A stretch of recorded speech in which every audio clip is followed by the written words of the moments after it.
What's going on, guys? Hope everybody's having a great day. Please do me a favor, smash that like button for me. And if you get anything from this video, subscribe to the channel. I really would appreciate it.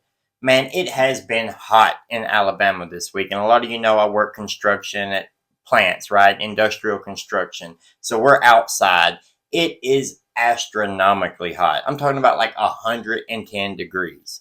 I have never wished I was a full-time YouTuber more than I wished I was a full-time YouTuber this last week. So if you'd like to make that happen, make sure to hit that subscribe button, like the video, and share it with your friends. Now let's talk about Bryan Kohberger.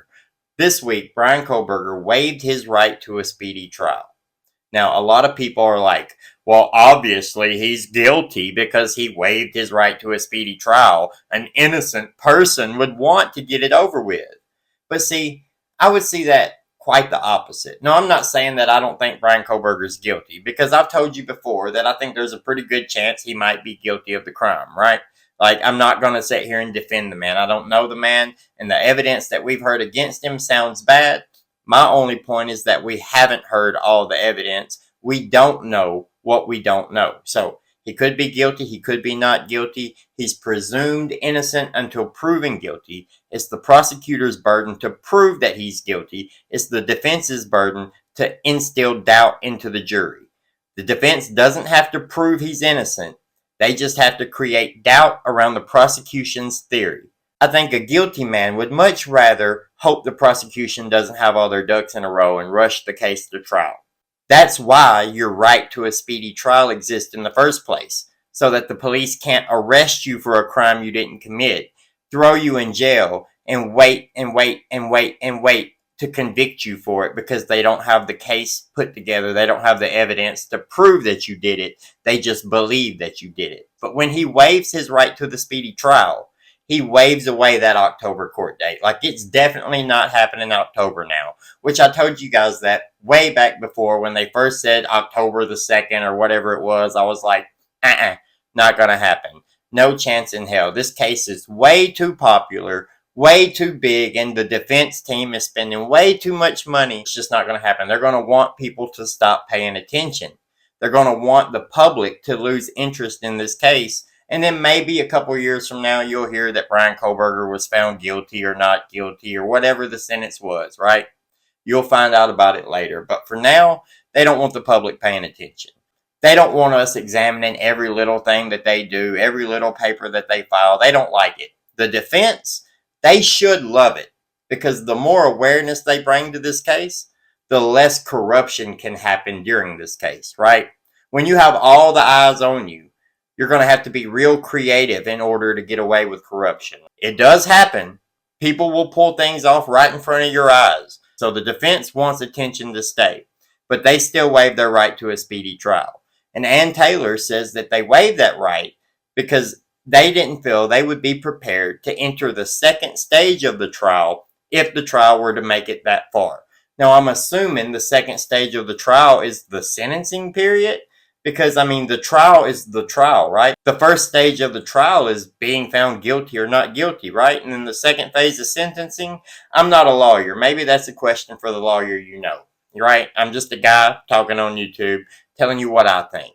But I don't think that him waiving his right to a speedy trial makes him guilty whatsoever. I don't think it makes him not guilty either. I don't think you can really infer anything from it.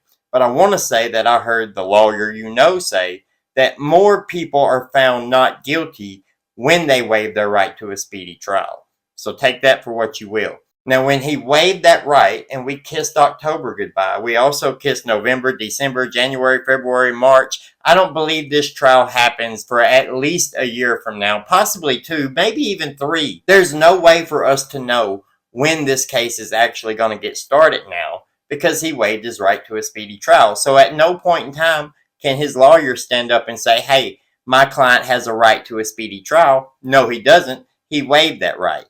So they can continue to kick this can down the road as long as they need to. When you waive your right to a speedy trial, all these other cases that come up that haven't waived their right to a speedy trial, well, now they're in front of you because they don't have a time limit to see you, but they do have a time limit to see them. So when you waive that right, you go to the back of the line. and your team has more time to prepare, right? They have more time to poke holes in the prosecution's story, but then the prosecutor also has more time to put their story together. So the defense has more time, the prosecutor has more time. It works out better for everybody. Now, also, his team filed another motion to dismiss the grand jury indictment. And this time they have some reasons stated for that are kind of interesting. And I'd like to go through each one of the reasons one by one. Now, the details of these reasons we're not going to get because this document was sealed. For whatever reason, they sealed this motion. I don't think they've sealed any other motion so far, but they sealed this one. Now, they didn't give a reason for why they sealed it, like to protect a witness's identity or something like that. They just said it's sealed. But we do know what the bare bones around it are, right? What the allegations are. So let's watch this short video from Court TV called Bryan Kohberger's Attorneys File a Motion to Dismiss the Indictment. It's like less than a minute long, and they go over that. We're going to pause it on the indictment, and we're going to read it for ourselves. Breaking news right now in the Idaho student murder trial. Bryan Kohberger, the so-called killer, has filed a motion asking the judge to throw out the indictment against him. His attorney says the indictment should be dismissed on the grounds of biased grand jury, inadmissible evidence, lack of sufficient evidence, and here's the big one, prosecutorial misconduct by withholding exculpatory evidence. All right, guys, so let's just read the highlighted part. Comes now, Bryan C. Kohberger, through his attorneys of record, and files a motion to dismiss indictment on grounds of a biased jury, inadmissible evidence, lack of sufficient evidence, and prosecutorial misconduct by withholding exculpatory evidence. So I think that we could break these down a little bit without necessarily knowing, speculate, if you will. So let's speculate on a biased grand jury. Now, a biased grand jury, it's a secret grand jury, right? It's some people from the town that's been selected for jury duty. The prosecutor shows the evidence and tells the story that they want to tell. And then the grand jury decides whether this case should move to trial or it shouldn't, right? It should be thrown out. Of course, people in that town that a secret grand jury from that area would be made up of have heard of this case. They probably heard of Bryan Kohberger's name when he was arrested. They probably heard some of the stories around him, and that's probably what the defense is getting at here, saying there's no way you can tell us that these local people from this area haven't heard of Bryan Kohberger and that there wasn't a chance that they at least saw something bad on YouTube, TikTok, Instagram, wherever, the news, right? Then we have inadmissible evidence. Now, inadmissible evidence is interesting because what are they talking about there? There's not much evidence that we've heard of, but we have heard of the knife sheath. And the knife sheath comes up like, oh, well, we're disputing the DNA on the knife sheath. Maybe they don't believe that that's going to be admissible evidence to show to the grand jury because they believe they're going to get a favorable ruling on the DNA, right? Maybe. That could be what they're talking about. We're just speculating, right? Then lack of sufficient evidence. That's interesting to me. It's interesting because what do you mean by a lack of sufficient evidence? That was presented to the grand jury that decided that this case should move forward to trial? Because it seems like that is sufficient evidence. Or are they saying if the inadmissible evidence is thrown out, then there's not enough evidence that a grand jury should move this case to trial? Like I said, just speculation, right? Here's the big one, though. Prosecutorial misconduct by withholding exculpatory evidence. Now, here's the thing. When they go into an indictment, the defense team is not there. They don't get to come represent their client in front of that jury. It's only the prosecutor. So the prosecutor has a responsibility to show that juror any exculpatory evidence that might exist in the case against Bryan Kohberger. The defense has picked up that they knew about evidence beforehand and still chose not to show it to the grand jury. Maybe they have a shot of getting the indictment thrown out. Now, I think all of this is hogwash anyway, because if they got this indictment thrown out, we would either go to a preliminary hearing and they would hear the preliminary hearing, which I really doubt happens, or they would just go get another secret grand jury indictment. This case is going to trial, right? I understand that they are fighting as hard as they can to find whatever reason they can to get this case thrown out.